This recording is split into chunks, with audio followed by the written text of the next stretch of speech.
Good day, my name is Princess Nikki Valdez. I'm a first-year student nurse and for today, I will be performing range of motion exercises. Range of motion exercises is very important because it improves the movement of our joints. The first procedure in doing range of motion exercises is assessment. In assessment, we need to assess the joint mobility and activity status of the patient. Next is to assess the general health status of the client. And lastly is to assess the ability to participate.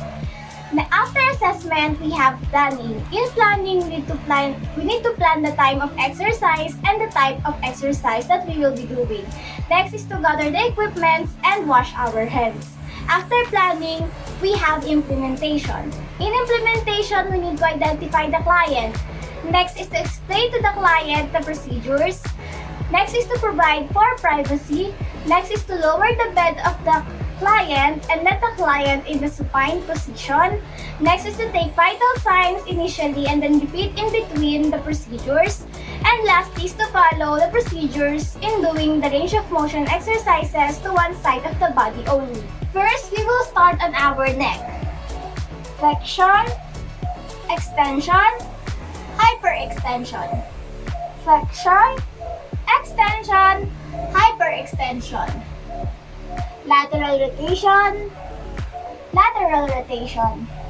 Lateral rotation, lateral rotation. Next is our shoulder. Flexion, extension, flexion, extension, abduction, adduction, abduction, adduction. Internal rotation, external rotation. Internal rotation, external rotation. Next is I will be doing my elbow. Flexion, extension, flexion, extension, pronation, supination, pronation, supination. Next is I will be doing my wrist. Flexion, extension, hyperextension, flexion, extension, hyperextension, radial deviation, ulnar deviation, radial deviation, ulnar deviation, circumduction, circumduction.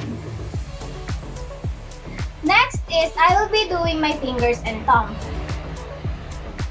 Flexion, extension, flexion, extension, abduction, adduction, abduction, adduction, circumduction, circumduction, opposition, opposition, opposition, opposition, abduction, adduction, abduction, adduction, abduction, adduction, flexion, extension, flexion, extension.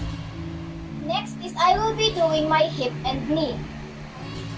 Flexion, extension, flexion, extension, abduction, adduction, abduction, adduction, internal rotation, external rotation, internal rotation, external rotation.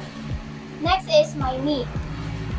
Flexion, extension, flexion, extension.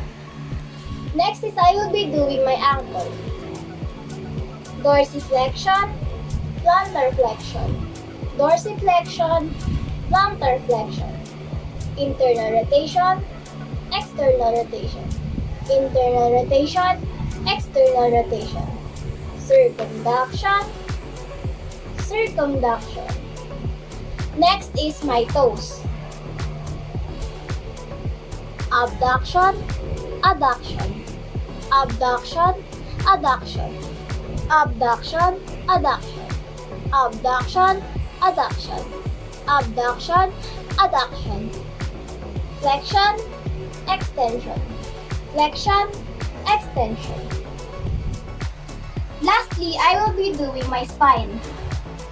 Flexion, extension, hyperextension, flexion, extension, hyperextension, lateral flexion, lateral flexion, lateral flexion, lateral flexion, rotation, rotation, rotation, rotation. After doing all range of motion exercises, we need to wash our hands again and then keep lying to a comfortable position. After doing range of motion exercises, we will now proceed to evaluation. We need to evaluate if the patient experienced fatigue, joint discomfort, or joint mobility. After evaluation, we will now proceed to the last procedure, which is documentation. In documentation, we need to document the type of exercise performed and also the response of the client.